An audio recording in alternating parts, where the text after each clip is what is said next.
Joining me on the Newshour tonight is Trita Parsi. He's a co-founder and executive vice president of the Quincy Institute. He's an author, has authored 4 books, expert on US-Iran relationships as well as the Middle East, understands the geopolitics. Thank you very much for joining me on the Newshour tonight.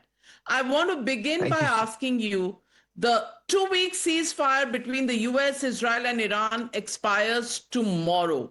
We're already hearing a second round of talks in Islamabad, maybe a little shaky, little here or there, a little tentative.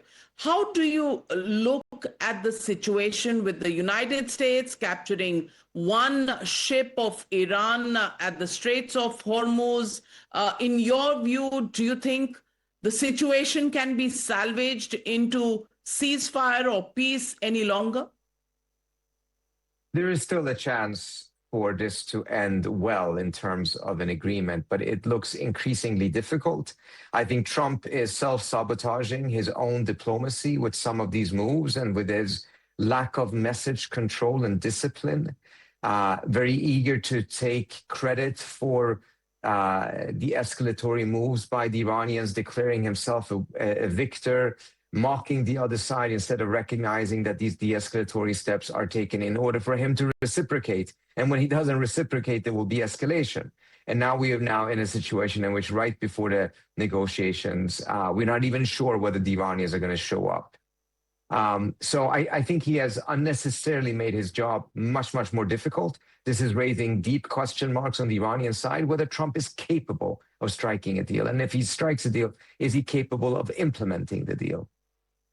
And those questions are legitimate because this is not a new pattern. This is the pattern that we've seen with Trump in many other places as well.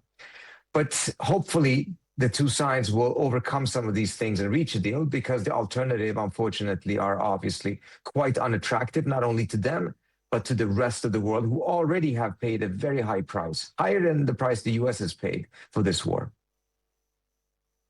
But when statements are made where he says that Iran is violating the ceasefire, he's also taken control of another ship where he says there is stuff that may be coming from China, bad things in the ship, and says that we are in a strong negotiating position after 47 years with these bloodthirsty people.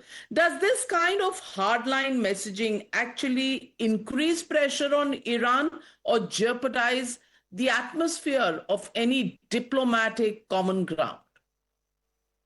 It does the latter, clearly. It does not make it more likely to get a deal. It undermines it. It's self-sabotage, as I mentioned. And it's part of the reason why Trump ultimately has really not managed to strike a large number of deals, because he is too addicted to the optics of having coerced the other side, to the optics of victory through humiliation. Now, it's understandable that in every negotiation of this kind, both sides need to have an ability to say that they won.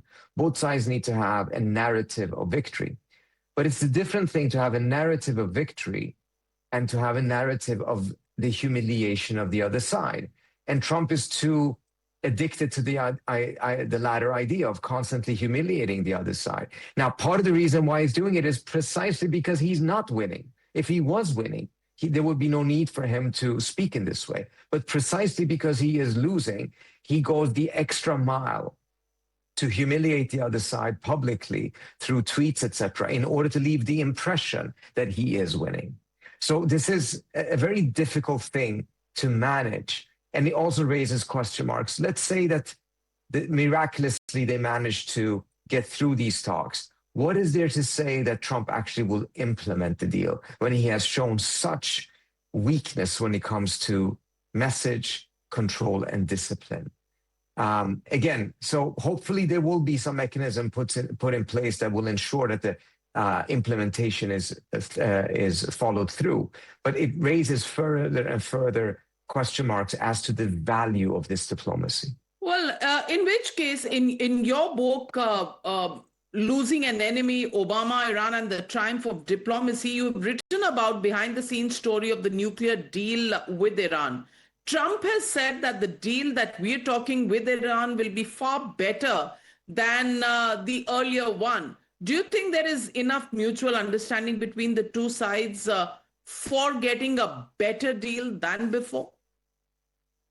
There actually was a better deal from the US perspective on the table in Geneva. Trump should have taken it, and he could have objectively declared victory and said that he outdid Obama. Instead, he decided to declare war. Now, that deal, the contours of it, is apparently still on the table. They can still go for that. I think the difference is that the Iranians are going to ask for much more sanctions relief than they did in Geneva in order to agree to it. But that option still is there.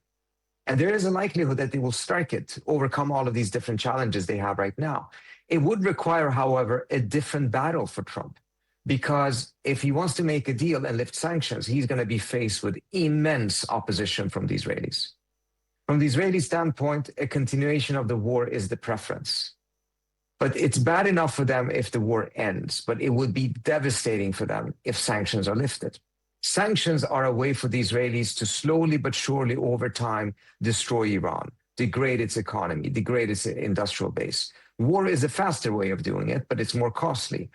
But if you're not going to have war, at a minimum, you need to keep the sanctions from the Israeli standpoint. So they will do everything they can to sabotage the talks and convince Trump not to strike that deal. And the question, of course, is, does Trump have the political will to face down the Israelis, tell them no, and keep them from sabotaging the sanctions relief? So do you think Iran will ever give up its nuclear program, even as it claims it is only for civilian purposes? Why should it at this point? What incentives has the world given Iran to give it up at the end of the day? Iran is a country that has twice been attacked by two nuclear weapon states in the midst of negotiations within the time span of less than a year. If there's any country that should have incentives, unfortunately, at this point to go nuclear, it would be the Iranians. So that's part of the reason I say that if there is a deal and they're offering to give up a lot of the aspects of the nuclear deal, not the whole deal, they're going to ask for far more sanctions relief in turn. And paradoxically, Trump is the president that would be most inclined to offer sanctions relief. He doesn't like sanctions. He sees sanctions as something that punishes American companies. But he will have to have that massive fight with the Israelis if he wants to go down the path of sanctions relief. And again, based on how he has conducted himself so far, he has at times been able to say no to the Israelis very forcefully, but he's not been able to sustain that pressure on the Israelis. And it's not clear whether he will be able to do so or wants to do so this time again.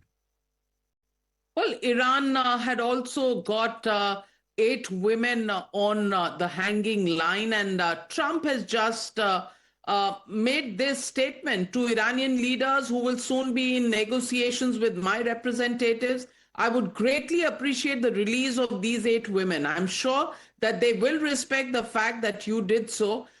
Please do them no harm. Would be a great start to our negotiations. Thank you for your attention to this matter. Do you think goodwill is something Iran is looking at this point, and Trump pushing the envelope is going to help? So look, goodwill measures in the beginning of any negotiations can at times be tremendously effective in creating a better atmosphere. Another thing that can create a better atmosphere is for Trump to just stop tweeting. That would be very, very helpful.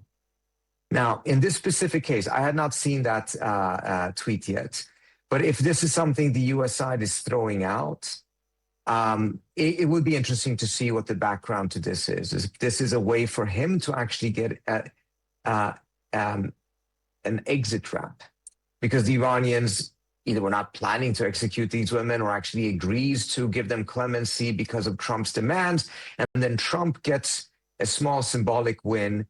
He will take that, he will be quiet about other things, and things can potentially move forward in a positive way. Right now, there's some reports saying that the crew of the Iranian ship and their families have been released to the Iranians. I haven't been able to confirm any of this.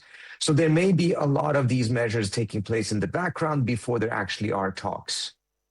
And that tells you how difficult the talks are going to be. But just getting to the table has proven to be much more difficult than it should be, which again was the case because Trump decided to take an Iranian de-escalatory step, saying that they're opening the straits, which was supposed to be reciprocated by Trump by saying he's lifting the blockade. Instead, he said, I'm going to keep the blockade and insulted the Iranians. And then we had this entire debacle. So this is completely self-sabotage. His lack of message control and discipline has created an unnecessary crisis within a larger crisis.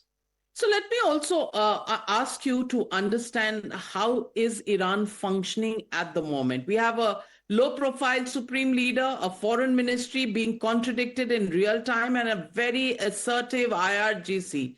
Where does the real authority actually lie in Iran today? And is that fragmentation making any talks or diplomacy more difficult as the days go by? So I'm not in agreement with that narrative that is being put forward by a lot of Western media analysts and outlets that is saying that the problem here is because there's divisions on the Iranian side.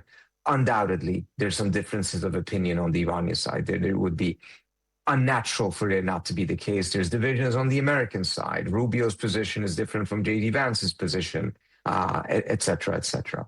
I don't see that, however, and also some of those tweets that were interpreted shockingly by some Western journalists as an attack on the Iranian foreign minister by the IRGC was an attack by the IRGC on the US president, not on Araghchi. So I think it tells you how difficult the two sides have in reading each other, and they're misinterpreting it.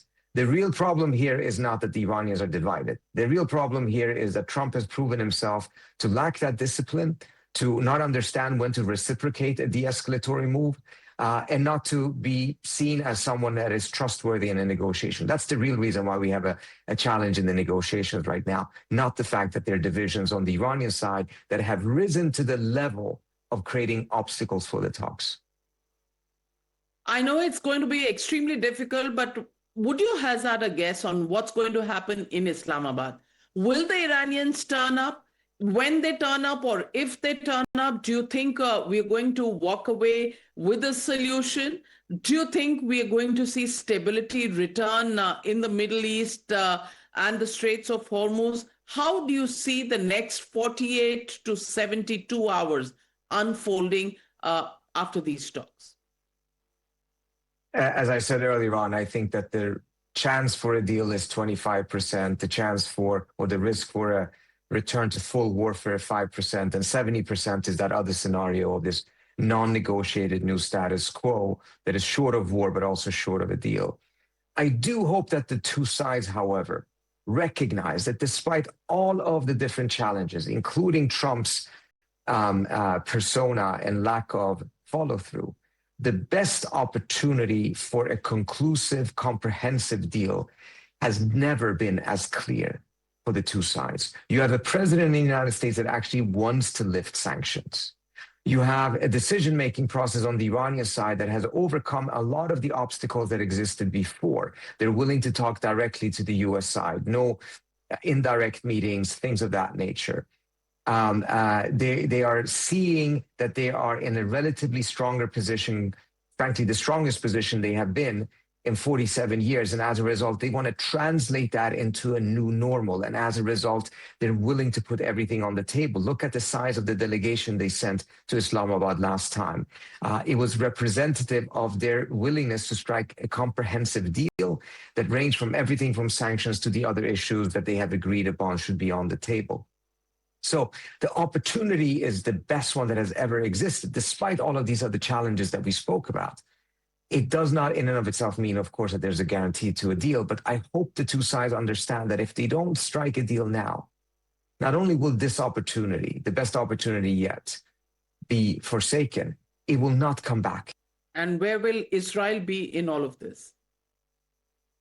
Well, if there is a deal, Israel will be the big loser. They started an unnecessary war. They have plummeted in their support in the United States.